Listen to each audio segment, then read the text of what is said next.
This is John Black, super chemist. I think this is part 5 or 6. If you look at my playlist, this playlist is called Trump's Assassination. Last thing we were talking about was the woman that was sitting here, to Trump's left or your right if you're looking at Trump. How weird she was. She looked over towards where the gunshots were, and then she looks back. She goes down in her seat and hides, her face like she knows what's happening. And then she realizes that she's looking obvious, so she looks straight ahead. Then the bullets start coming, and now she still looks straight. And then you'll realize that she has her phone out. She's recording the president like a statue. No fear. And what's worse, okay, because the no fear thing, hey, if I was in the crowd, I wouldn't have any fear either. And I wouldn't be jumping around. I would probably be like, whoa. But then after that, I'd just be like, where's this bullets coming from? I would not try to hide. I would not try to whatever. And then everyone would probably be like, oh, that's kind of weird. But I would actually be looking around like, hey, where did the bullets come from? You know what I mean? This woman was like a statue. Like a statue. Even if she wanted to, I understand, this day and age, everyone gets their phone out no matter what, no matter how horrible the situation is. Somehow they, it's like a reflex to just get their phone out. But this woman, and I could see that, but at the same time, while she's doing that, you would think that she would be looking around once in a while, like looking at the camera, looking up. No, it was like a statue. It was like she was frozen. You know what I mean? The first thing I want to bring up about this thing is that that's a lie. The woman did not put her thing up and hide and blah, blah, blah. If you zoom out, you can plainly see that it's a man 2 rows in front of her that is putting his sign up like this. And because it was a close-up of the woman, it looks like it's her putting the thing. But it isn't her. It isn't her sign. It's some dude in front of her. But it's so close up that you can't tell. Yeah, so always look at you know what I mean? It doesn't look as bad, but it still is bad. Why is it bad? Because she is the assistant director of the FBI, and her name is Janine Digestipi. JANEENDIGUISEPPI. And I looked on Google. I Googled it. Yes, that's the assistant director's name is Janice Giuseppe. And to make sure, I asked Google to give me a picture. And the picture looks very similar to the lady I'm talking about in the crowd that was, with the camera. So I assume that it is her. Yes. So the assistant director of the FBI was right there. Like literally, she could have basically went out like that and touched him almost. She's sitting in the thing. And now let's look at the truth part. She wasn't doing that whatever. Her looking over to the whatever, right? She looks over, because if this is a planned assassination, the assassination has to be done at a certain time because you're going to have more than one shooter. Okay, so they all have to shoot at the same time. So they have to have the same time to do it. You know what I mean? So she knew, she's FBI. If she knew what was going on, then she would know the exact time close to the exact time of when he was going to start shooting. And I'm going to do this in real time. Okay, this is her.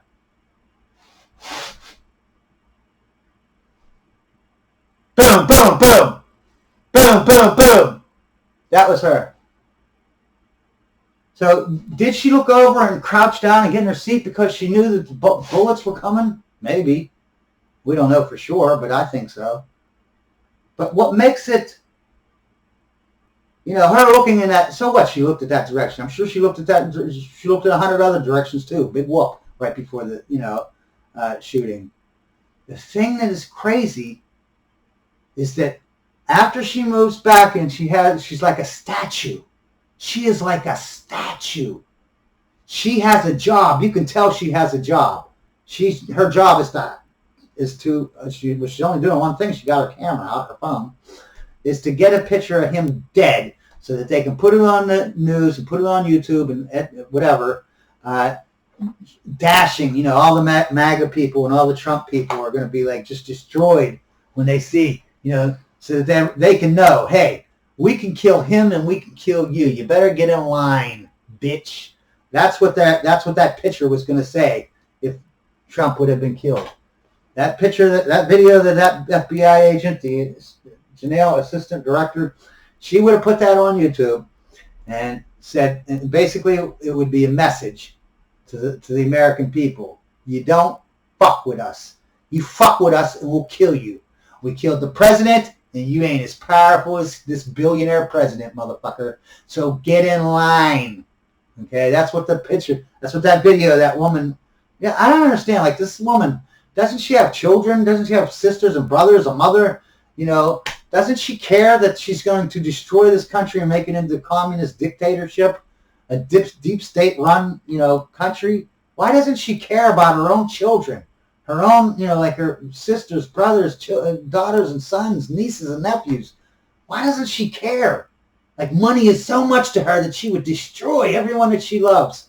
All her children, all her nieces and nephews, everyone's life from then on, because she wants to destroy capitalism in our country and turn it into, not that capitalism is the best way, but it's the best way that we found out so far.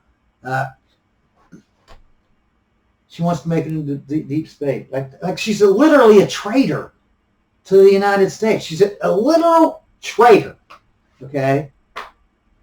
But nothing will happen to her, right?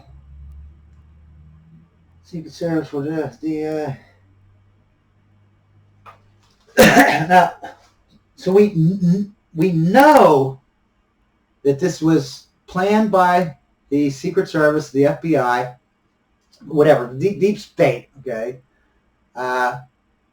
We don't know yet, from what I'm saying, that they actually got the shooter or had any contact with the shooter.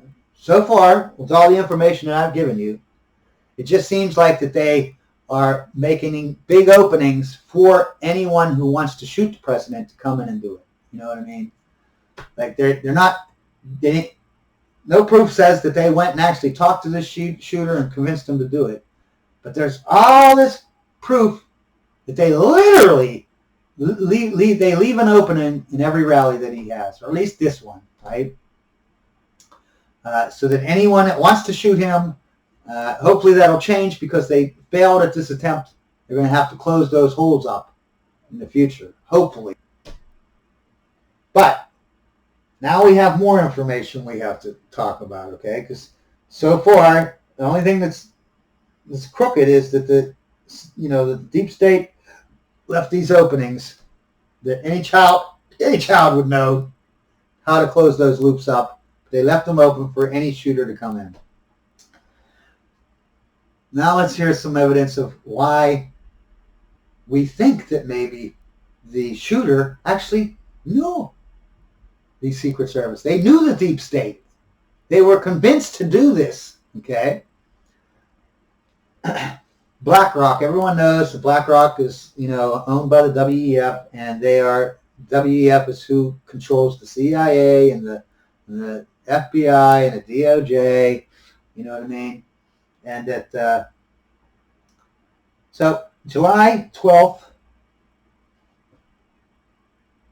July 12th, the day before the assassination, an investment company called Austin Private Wealth, okay? And they're owned by BlackRock, who is owned by WEF, okay? They're controlled by the WEF. Klaus Schwab, the new and improved Hitler. So anyways, this investment company owned by BlackRock, controlled by WEF, and owned by those people that are in the WEF, they bought $12 million in put options from Trump's media and technology company, meaning like his Truth Social, and whatever other companies are under that True Social, and that's on the stock market. Okay, so this is about the stock market. 12 million. This is unheard of. This is unheard of. Buying 12 million put options. Okay, now what's a put option? Okay, put option is basically, I'm not going to get into in depth, but basically, when you think a company is going to be destroyed or it's going to go down big time in value, you want to buy a bunch of put options, okay? And you're gambling that you're right, that company will go under, that company will have a big loss. You know what I mean? Like, let's say you got the True Social and that, blah blah blah. The company's under Trump. If he gets killed, his stock for his company will go down big time. Like, it'll be go in half, like overnight. If it's worth $12 billion, you shoot Trump and he dies, next day it's worth $6 billion. You know what I mean? You have lost a lot of equity in that business. You know what I mean? So that's all buying a put option means, is you're gambling that the company that you're buying put options on will go down and lose money, and in turn you will make money. But if you're wrong and they don't lose money, then you lose money. You know what I mean? If they make money, you lose money. They lose money, you make money. It's like the opposite. Like, if you buy stocks, if the company makes money, you make money. If the company loses money, you lose money. But put option is the opposite. You're gambling that the company is going to not succeed. Okay? Now, if you buy put options and that thing that you thought was going to happen, that was going to destroy the company, doesn't happen, like you think that they're going to lose this $1 billion contract, which is 90% of their income for this company, right? And you heard to the grapevine, they're going to lose this contract. So you buy a bunch of put options, on this company, right? And then they don't lose the contract. They not only don't lose it, they redo another contract so that it lasts for another 10 years. Now, you lost that money. You can't go to the stock market and say, well, I thought that they were going to lose this contract, and they didn't.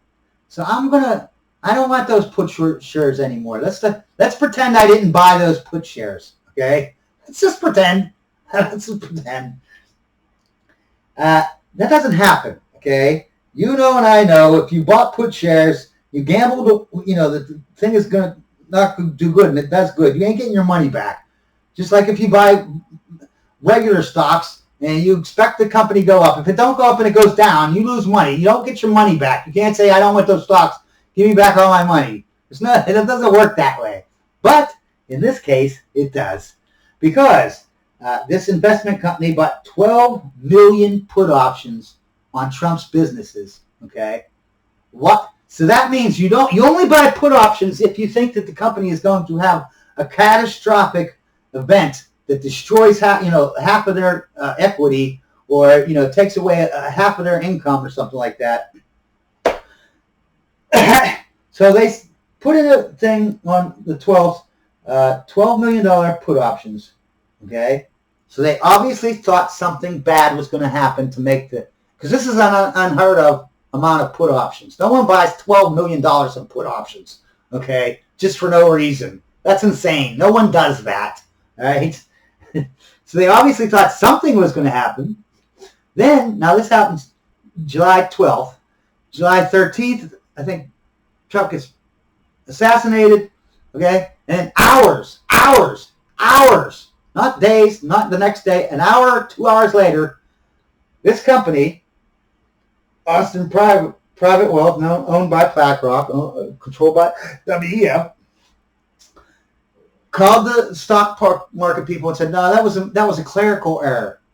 Yeah, we don't want 12 million. We just wanted 1,200 put options. That was a mistake. And then, you know why? And then they said, oh, okay, we believe you. When you do these stock thingies, you think that you can put in a $12 million fucking buy on fucking put options, and you just put it in once? No, you put in a thing like that. There's going to be a box to come. Are you sure you want to do it? Then you got to click on that. Then another box. Are you sure you wanted $12 million? You know what I mean? It's not like they just ask you one time.